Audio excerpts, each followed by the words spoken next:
آئی سی جے میں پاکستان کے خلاف جن کا سٹیٹمنٹ دکھایا گیا وہ نہ میرا تھا اور نہ آپ کا تھا، وہ اس وقت کے وزیر اعظم نواز شریف کا تھا، جو کہ انڈیا نے اپنے حق میں اس بیان کو استعمال کیا۔ پھر اس کے ساتھ ساتھ ابھی قوم کو یہ نہیں بتا رہے، اگر آئی سی جے میں اور پاکستانی قانون کے مطابق اگر کوئی قانون سازی ہوتی ہے، پاکستان کی بہتری ہوتی ہے، اس کی ضرورت ہوتی ہے، تو اس کو کنٹروورشل بنانے کی آپ کو پڑی ہے۔ کیا قوم کو پتہ نہیں ہے؟ این آر او کی آپ بات کر رہے تھے کہ میرے پاکستان کی سڑکوں پہ پاکستان کے شہریوں کو گولی مار کے شہید کرنے والے رائمنڈ ڈیوس کو پاکستان سے کس نے بھیجا؟ کیا قوم یہ بھول چکی ہے؟ آپ ہی کی حکومت تھی، آپ نے بھیج دیا۔ ملک میرا، شہری ہمارے، سڑکیں ہماری، اور اس کے اندر کوئی اور آ کے پاکستانی شہریوں کو مار دے اور آپ ان کو پروٹوکول کے ساتھ رخصت کر دیں۔ ہمیں یاد ہے، ہم یونیورسٹی میں تھے، ہم اس کے خلاف احتجاج کر رہے تھے، پاکستانی شہری جو اس کے خلاف احتجاج کے لیے نکلے، ان کے اوپر جو لاٹھی چارج ہوا، جو گرفتاریاں ہوئی، وہ قوم بھولی نہیں ہے۔ یہ آپ کی حقیقت ہے۔ قوم کو یہ بھی یاد ہے کہ جب آپ کے والد صاحب امریکہ چلے گئے تو وہاں پہ سی آئی اے کے ڈائریکٹر کے ساتھ حسین حقانی، جو کہ آج بھی پاکستان سے باہر بیٹھا ہوا ہے، ان کی موجودگی میں جو ملاقاتیں ہوئی، ان کے جو نیشنل سیکیورٹی کے لوگ تھے، وہاں پہ کیا کہا گیا؟ ڈرون حملوں کے حوالے سے انہوں نے، امریکہ نے حیرت کا اظہار کیا، کولیٹرل ڈیمیج کے اوپر بات ہوئی، شہریوں کی شہادت کے اوپر بات ہوئی، لیکن زرداری صاحب کہتے ہیں کہ انہیں فکر نہ کرے، ڈرون حملے کرتے جائیں گے، ہم سنبھال لیں گے۔ مطلب یہ کہ ہماری جو ضم شدہ اضلاع ہے، قبائلی اضلاع ہے، وہاں پہ جو لوگ شہید ہوتے ہیں ان کی فکر نہ کرے، آپ ڈرون حملے کرتے رہے۔ ویکی لیکس، کسی کو یاد نہیں ہے کہ ان کی حکومت کے بارے میں کیا کہا گیا؟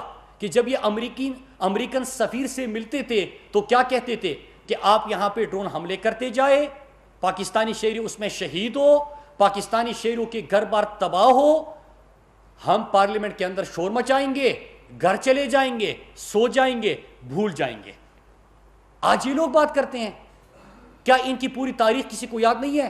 اگر پاکستان کی بہتری کے لیے کوئی اقدامات ہوتے ہیں، آج اگر کشمیر کا ایشو انٹرنیشنلائز ہو گیا، آج اگر 54 سال بعد 1 سال کے اندر یو این سیکیورٹی کونسل میں 2 دفعہ کشمیر کے اوپر بحث ہونے لگی، آج اگر پاکستان کو ٹیررزم سے ٹورزم کے طور پہ جانے لگا، آج اگر یو این کا سیکرٹری جنرل بھی پاکستان آ کے پاکستان کو ٹیررزم نہیں ٹورزم سے پہچاننے کی بات کرتے ہیں، پاکستان اس سے جانے لگا، اگر آج اقوام متحدہ کے ایوانوں میں اسلام کا اور پاکستان کا پیغام گونجنے لگا، آج اگر وہی انٹرنیشنل فورمز جہاں پہ یہی خواجہ آصف جا کے ایشین سوسائٹی سے امریکہ میں بات کرتے ہوئے کہتا ہے کہ عمران خان بڑا دینی ہے، ہم بڑے لیبرل ہیں، ان کو خوش کرنے کے لیے اپنا بیانیہ ہی بدل دیتے ہیں۔ امریکہ اور پاکستان میں اگر آج پاکستان کے اندر اور باہر ایک بیانیہ رکھ رہا ہے، اصل اسلام کا اور پاکستان کا پیغام اور بیانیہ سامنے رکھ رہا ہے،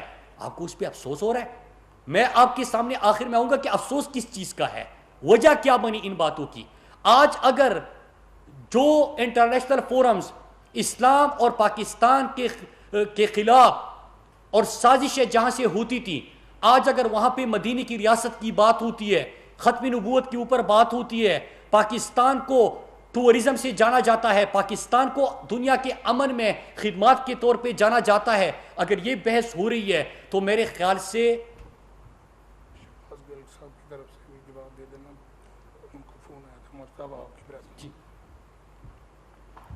تو اگر یہ بات ہو رہی ہے تو اس کے بعد ان کو پڑی ہے اپنی کرپشن کی۔ میں اب ان باتوں کے اوپر آتا ہوں۔ پاکستانی قوم، پہلے میں یہ کہہ دوں کہ کلبھوشن کا نام لینے پہ جو لوگ شرماتے تھے، جن کو شرم آتی تھی، جن کو شرم محسوس ہوتی تھی، وہ بھی پاکستانی قوم کو پتہ ہے، اور جس نے عالم اسلام کا، پاکستان کا، کشمیر کا مقدمہ لڑا، اس عمران خان کو بھی قوم جانتی ہے۔ آج اللہ کا لاکھ لاکھ شکر ہے کہ پاکستان کو امن سے جانا جاتا ہے۔ آج اللہ کا لاکھ لاکھ شکر ہے پاکستان کو ٹورزم سے پہچانا جاتا ہے. آج اللہ کا لاکھ لاکھ شکر ہے کہ پاکستان دنیا کی امن میں اپنا کردار ادا کر رہا ہے. آج اللہ کا لاکھ لاکھ شکر ہے کہ آپ کو جس طرح پرچی تماکے دھمکیاں دے کے ڈومور کا مطالبہ آپ سے ہوتا تھا, آج پاکستان سے امن میں اپنا کردار ادا کرنے کی ریکویسٹ کی جاتی ہے. تو یہ ہے آج کا پاکستان. اب میں آتا ہوں کہ وجہ کیا بنی. کل آپ نے موصوف کی گفتگو سنی ہوگی. پوری پریس کانفرنس کا ایک ہی مقصد تھا کہ نیب بند کر لے, احتساب بند کر لے, پورا پاکستان ٹھیک ہے. آج بات کی انہوں نے جے آئی ٹیز کے اوپر, چینی چور کی بات کی. مجھے بڑا دکھ ہوا. یہ سیاست بڑی ظالم چیز ہے, کیونکہ جے آئی ٹی کے اندر ان کے والد صاحب کا نام آیا ہوا ہے. سبسڈی سندھ حکومت نے جو دی ہے, مراد علی شاہ جب فائنانس منسٹر تھا, اور اس فیک اکاؤنٹس کی جے آئی ٹی میں جو ذکر ہے وہ یہ ہے کہ مراد علی شاہ نے زرداری کے سہولت کار کا کردار ادا کیا. مطلب یہی ہے کرپشن کی سہولت کار کا, اور زرداری کی شوگر ملوں کو سبسڈی ملی. تو سبسڈی تو ان کو ملی ہے سندھ کے اندر. چینی چور کس کو کہا؟ پھر اس کے بعد جو ابھی انکوائری ہوئی اور جے آئی ٹی رپورٹس ہوئی, ان کے دور میں 140 روپے تک چینی پہنچ گئی تھی. کسی نے انکوائری کی نہیں کی. یہاں پہ تو 80-85 روپے پہ عمران خان نے کہا کہ انکوائری ہونی چاہیے. انکوائری ہونے لگی, انہوں نے کہا کہ نہیں ہوگی. انکوائری ہو گئی. انہوں نے کہا کہ انکوائری تو ہو گئی, رپورٹ نہیں آئے گی. رپورٹ بھی آ گئی. رپورٹ آنے کے بعد انہوں نے کہا کہ نہیں, فورنسک کا مذاق ہے, فورنسک نہیں ہوگا. فورنسک ہو گیا, اس کی رپورٹ بھی آ گئی. پھر کہا کہ کسی کو سزائیں نہیں ملے گی, اس کے اوپر بھی آغاز ہو گیا. تو اس میں بھی آپ دیکھ لیجئے کہ کس کی شوگر ملوں کو. عمران خان کا تو کوئی شوگر مل نہیں ہے. پاکستان تحریک انصاف ہی نہیں ہے انکوائریز کی, اور اس میں ذکر ہے یا آپ کی شوگر ملوں کا یا کسی اور کے شوگر ملوں کا. ہم نے تو سب کے شوگر ملوں کا احتساب کرنا ہے, چاہے کسی بھی جماعت کے اندر ہو, چاہے حکومتی جماعت میں اپوزیشن میں ہو. تو پہلے تو اس کا جواب دے دیں. پھر اس کے بعد انہوں نے, آج میں سوچ رہا تھا کہ کراچی جو بارشوں میں ڈوب چکا ہے, کراچی جو میرا آپ کا ہمارے قائد کا شہر ہے, کراچی جو پاکستان کا معاشی ہب ہے, کراچی جو پاکستان کا سب سے بڑا شہر ہے, وہ ایک بارش ہو جائے تو اس کے بعد پورا کراچی شہر ڈوب جاتا ہے پانی میں, اور لوگوں کی اموات اگر ہو جائے, اس کے اوپر ان سے سوال ہو جائے, تو ایک ہی جواب ہے ان کے پاس, جب بارش ہوتا ہے تو پانی آتا ہے, جب زیادہ بارش آتا ہے تو زیادہ پانی آتا ہے. یہ ان کا جواب ہے. جب بارش آتا ہے تو پانی آتا ہے, جب زیادہ بارش آتا ہے تو زیادہ پانی آتا ہے. آج آپ اسلام آباد کے اندر بات کر رہے ہیں, اپنے والد صاحب اور آپ کے اوپر جو اس وقت کیسز چل رہے ہیں, کیا صدقے کے بکرے جو فیک اکاؤنٹ سے کس کے لیے کیے گئے, سب کچھ آپ کے لیے. کیا برتھ ڈے پارٹیوں کا بل کس کے لیے فیک اکاؤنٹ سے جمع ہوتا تھا, آپ کے لیے. کیا ایان علی اور آپ کو ایک اکاؤنٹ سے پیسے نہیں جاتے تھے, وہ بھی فیک اکاؤنٹس. کیا جو آپ کے تمام سندھ کی ترقی کا پیسہ تھا وہ فیک اکاؤنٹس میں جاتا تھا, تو آپ کو ان کا جواب نہیں دینا چاہیے. آج آپ نکلے ہوئے ہو, اتحاد بنا رہے ہیں, سارے چور اکٹھے ہو رہے ہیں, صرف ایک مطالبہ کر رہے ہیں. کل آپ لوگوں نے گفتگو سنی کہ بس نیب بند کر دیں, احتساب ختم کر دیں. مطلب یہ کہ آپ سب کچھ ختم کر دیں تاکہ ہم اور زیادہ لوٹ سکے. آج کراچی اگر بارشوں کی وجہ سے پانی میں ڈوب چکا ہے, آپ ان لوگوں کے لیے کچھ کرتے.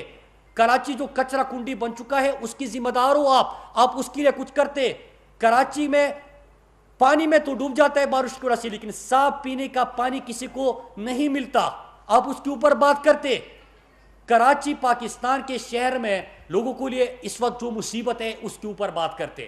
لیکن ایک ہی مقصد ہے کہ میں نے پارلیمنٹ کو استعمال کرنا ہے کرپشن کی دفاع کے لیے, پریس کانفرنس کرنی ہے کرپشن کی دفاع کے لیے. میں شور اتنا مچاؤں کہ کوئی اگر اس وقت کیسز چل رہے اور کوئی ادارہ ان کو بلا رہا ہے, ان سے سوال کر رہا ہے, میں ان سے بچ سکوں. اس طرح نہیں ہوتا. اس طرح آپ شور مچا کے اپنی آنکھیں بند کر کے آپ ان لوگوں جہاں پہ آپ ذمہ دار ہو اس کا جواب دے آپ کو ہونا ہوتا ہے, آپ کو جواب دینا ہوگا. ہم سے سوال ہوتے ہیں, ہم ہمیشہ تیار ہیں, کیونکہ ہم پولیٹیکل ورکر ہیں. ہم ان کی طرح یہ نہیں کہتے کہ یہ کون ہوتے ہیں مجھ سے سوال پوچھنے والے, کیونکہ جمہوریت میں سوال پوچھے جاتے ہیں, پارلیمنٹ بھی سوال پوچھتی ہے, پارلیمنٹ میں بھی جواب دے, میڈیا کے سامنے بھی جواب دے, قوم کے سامنے بھی جواب دے, آپ کو جواب دینے ہوتے ہیں. ہم جواب کے لیے تیار ہیں، لیکن ہم اتنی گزارش کر رہے ہیں کہ آپ سے جو سوال ہوتے ہیں آپ اس کی بھی جواب دیں، اور جب سوال پوچھے تو جواب دینے کی کم از کم ہمت پیدا کرے۔ آپ رائے فراری اختیار کر کے آپ چیزوں کو یہ نہیں کہہ سکتے کہ آپ نے جو شور مچا لیا صرف وہ بکے گا اور باقی کچھ نہیں ہوگا۔ اس کے بعد میں ایک اور ایشو کے اوپر آتا ہوں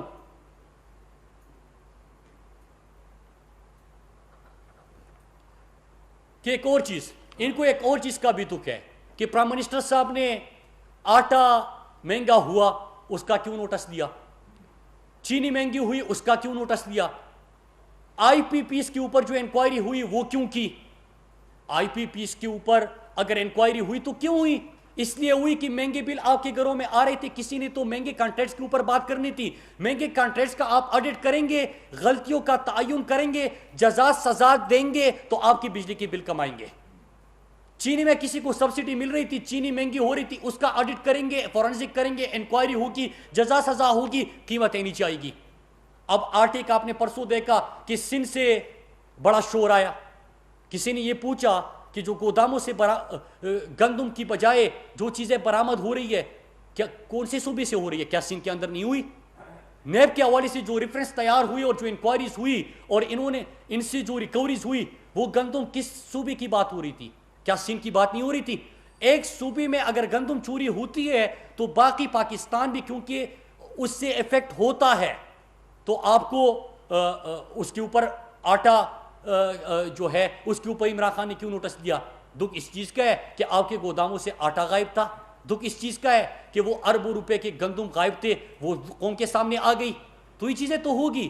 پاکستان انشاءاللہ یہاں پہ جو جو غلطیاں کوتاہیاں تھی اس کے اوپر نہ صرف انکوائریاں ہوگی، جزا سزا کا نظام ہوگا، اور پھر اس کے بعد ان کو ٹھیک کرنے کی کوشش کی جائے گی اور درست سمجھ دیا جائے گا، اگر آپ اس سے خوش ہو یا ناراض ہو۔ آخر میں 2-3 سوال کے سامنے رکھتا ہوں، پھر میں آپ کے سوال لوں گا کہ تحریک انصاف سے اور موجودہ حکومت سے کوئی بھی سوال پوچھا جاتا ہے ہم ہر وقت اس کا جواب دینے کے لیے تیار ہیں، لیکن اگر کراچی کے اوپر جو میں نے سوال اٹھائے، کیا کراچی ہم سب کا، پاکستان کا سب سے بڑا ہمارا پیارا شہر نہیں ہے؟ کیا وہ جو کروڑوں کی آبادی ہے ان کے لیے آسانیاں پیدا نہیں ہونی چاہیے؟ تو کیا اس کے اوپر اگر سوال پوچھے جاتے ہیں تو ان کو جواب نہیں دینا چاہیے؟ اگر وہاں پہ گندم غائب ہے اس کا سوال پوچھا جاتا ہے تو کیا اس کا جواب نہیں دینا چاہیے؟ اگر وہاں پہ پوری خوراک نہ ملنے کی وجہ سے بچوں کی اموات ہوتی ہے تو کیا اس کا جواب نہیں دینا چاہیے؟ اگر وہاں پہ ڈاکٹر کے لیے بھی وینٹیلیٹر دستیاب نہیں ہوتا تو کیا اس کے اوپر سوال نہیں پوچھنا چاہیے؟ اگر وہاں پہ آپ 5.5 کروڑ کے صحت کی بجٹ کا سوال پوچھے تو کیا اس کا جواب نہیں آنا چاہیے؟ میرے خیال سے ان تمام چیزوں کا جواب آنا چاہیے۔ اور آخر میں پھر کہتا ہوں کہ میں نے پہلے دعوت دی تھی ٹویٹر مت کہلے، آپ کا خوف کی ایک وجہ ہے کہ آپ ڈیبیٹ چینج کرنا چاہتے ہیں کہ جو آپ کو سوال آپ سے پوچھی گئے ہیں اس کا کوئی جواب نہ ہو اور تمام احتساب ختم ہو تاکہ آپ اور بہتر طریقے سے لوٹ سکے، کیونکہ ہر پل کا ہو، ہر پل کا ہو، ہر سڑک کا ہو، بے دھڑک کا ہو تو آپ کا نعرہ ہے کہ آپ مزید کا سکو۔ یہ نہیں چلے گا۔ پارلیمنٹ کے اندر بحث ہوگی تو آپ سے سوال پوچھے جاتے ہیں تو یہ راہ فراری اختیار نہ کرے۔ قوم کے سامنے، میڈیا کے دوستوں کے سامنے میں پھر دعوت دیتا ہوں کہ پارلیمنٹ سے تو آپ بھاگ جاتے ہیں، کسی بھی میڈیا چینل کے اوپر عوام کے سامنے کہیں پہ بھی آپ بحث کر لیں تاکہ قوم کو آپ کے سامنے ہم آئینہ دکھا سکیں۔ قوم تو آپ کو جانتی ہے لیکن ایک دفعہ سامنے ہم آپ کی نظروں میں نظریں ملا کر کے آپ سے بات بھی کر سکیں۔ آپ سب کا میں شکریہ ادا کرتا ہوں، اور جو 3 نکات انہوں نے اٹھائے تھے اس کو میں نے ایڈریس کر لیا۔ کوئی اور آپ کا سوال ہو تو اس کے اوپر آتا ہوں۔ جی جانتا ہوں سر۔